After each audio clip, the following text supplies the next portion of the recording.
Shout out sa ating napakainam King of Action ng GMA7 na ating kaibigan at ating idolo, ating kuya, si Boss Didi Dingdong Dantes.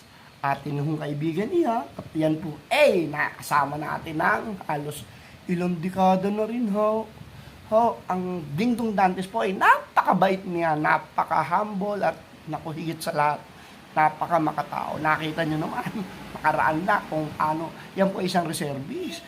Ayun, inialay niya ang kanyang serbisyo sa Kapuso Foundation para makapaghatid ng mga relief goods na karaang iniwan ng Karina. Kaya boss, happy birthday, mabuhay ka, keep up the good work, at higit sa lahat, good health, good family, and career. Wala na, nasa iyo na lahat boss. Happy birthday, at mabuhay ka.